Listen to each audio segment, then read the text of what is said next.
शांति। आज की तारीख है 15/5/16 और आज हम किसकी मुरली सुनेंगे? रविवार है तो हम अपने प्राण प्यारे मीठे मीठे अव्यक्त मूर्तधारी अव्यक्त बाप दादा की रिवाइज कोर्स की मुरली सुनेंगे। तो मुरली की तारीख है 13/4/81 और आज की मुरली का शीर्षक है रूहे गुलाब की विशेषता। रूह कहते हैं आत्मा को, और आत्मा जो कि एक गुलाब के पुष्प की तरह जो सर्व गुणों से शक्तियों से संपन्न बनती है, जिसमें रंग भी सुंदर हो, रूप भी सुंदर हो और उसकी खुशबू भी बहुत ही मन भावक हो। तो रूहे गुलाब अर्थात चैतन्य, जिसका बागबान स्वयं परमपिता परमात्मा है। तो रूहे गुलाब की विशेषताएं क्या क्या हैं, वो आज मीठे मीठे बाप दादा ने वर्णन की है। तो आप नंबरवार नोट करते चले जाएंगे। जहां तक मेरा ख्याल है, इस मुरली के अंदर करीब करीब 36 से 40 रूहे गुलाब की विशेषताएं बाबा ने समझाई है, सुनाई है, और हम बच्चों को चेक करते जाना है कि हमारे अंदर उसमें से कितनी विशेषताएं धारण हमने की है।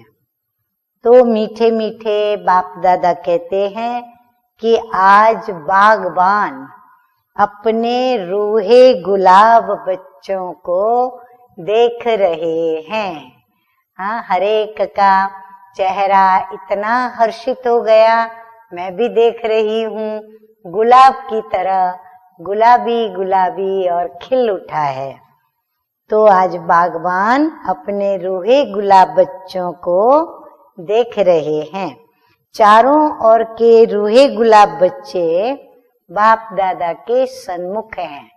हाँ, ये तो बाप दादा की विशेषता है कि विश्व के किसी भी कोने में हम अकेले भी क्यों न बैठे हों, लेकिन बाप दादा हम बच्चों को सन्मुख में निहारते हैं। साकार में चाहे कहाँ भी बैठे हैं। आज आधे भाई बहन नीचे छोटे हॉल में मुरली सुन रहे हैं। तो बाबा कहते हैं कहाँ भी बैठे हैं, लेकिन बाप दादा उन्हों को भी अपने नैनों के सामने ही देख रहे हैं। कितनी विचित्र बात है।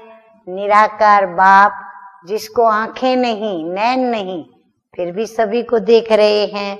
अभी भी बाप दादा बच्चों के संकल्पों को सुन रहे हैं। हाँ, कान नहीं, फिर भी बच्चों के संकल्पों की आवाज बाप दादा सुन रहे हैं। सभी सन्मुख मुरली सुनना चाहते हैं, लेकिन नीचे होते हुए भी बाप दादा बच्चों को सामने देख रहे हैं। हर एक रूहे गुलाब की खुशबू बाप दादा के पास आ रही है तो सब नंबरवार, लेकिन इस समय सभी एक बाप दूसरा न कोई इस रूहानी खुशबू में नंबरवार नंबर 1 स्थिति में स्थित है। हाँ, बाबा कहते हर एक नंबर 1 स्थिति में स्थित होकर के बैठे हैं। इसलिए रूहानी खुशबू वतन तक भी पहुंच रही है। हाँ, रूहानी खुशबू के वाइब्रेशंस वतन तक पहुंचे हैं। रूहानी खुशबू की विशेषताएं जानते हो? हाँ, अब जिसमें रूहानी खुशबुएं हैं, उनके लक्षण, उनकी विशेषताएं बाबा अभी वर्णन करते जाएंगे।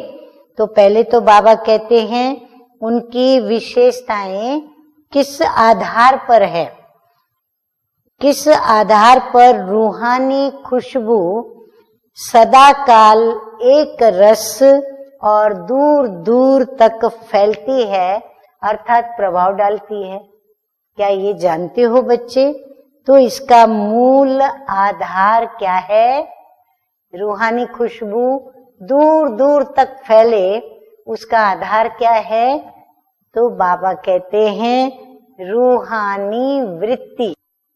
आज का सतगुरु बाप दादा का वरदान, तो वरदान है अपने स्वस्वरूप और स्वदेश। हाँ, स्वस्वरूप है मैं आत्मा रूहे गुलाब हूं। स्वदेश मेरा कौन सा? शांति धाम, परम धाम, मुक्ति धाम। तो स्वस्वरूप और स्वदेश के स्वमान में स्थित रहने वाले मास्टर लिबरेटर भव। बाबा कहते हैं आजकल के वातावरण में हर आत्मा किसी न किसी बात के बंधन के वश में है। कोई न कोई बात की आदत, कोई न कोई अवगुण की आदत, कोई न कोई कमजोरी की आदत के बंधन के वश में है। कोई तन के दुख के भी वशीभूत है, कोई संबंध के बंधन के वशीभूत, कोई इच्छाओं के वशीभूत, कोई अपने दुखदायी संस्कार स्वभाव के वशीभूत, कोई प्रभु प्राप्ति न मिलने के कारण वशीभूत, पुकारने चिल्लाने के दुख के वशीभूत। ऐसी दुख अशांति के वश आत्माएं अपने को उन सभी बातों से लिबरेट करना चाहती है, यानी मुक्त होना चाहती है। तो उन्हें दुखमय जीवन से लिबरेट करने के लिए अपने स्वस्वरूप और स्वदेश के सम्मान में स्थित रहे रहम दिल बन मास्टर लिबरेटर बनो। बाबा कहते हैं मुक्त कब कर सकेंगे? जब हम अपने स्वदेश के और स्वस्वरूप के स्वमान में स्थित रहकर और रहम करेंगे उन आत्माओं पर, रहम दिल बनकर, तो फिर हम मास्टर लिबरेटर बन सकेंगे। स्लोगन है आज का, सदा अचल अडोल रहने के लिए एक रस स्थिति के आसन पर विराजमान रहो। यही प्रैक्टिस करनी है कि हम सदा एक रस स्थिति में स्थित रहें।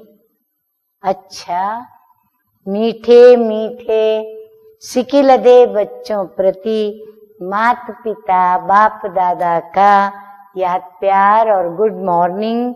रूहानी बाप की रूहानी बच्चों को नमस्ते।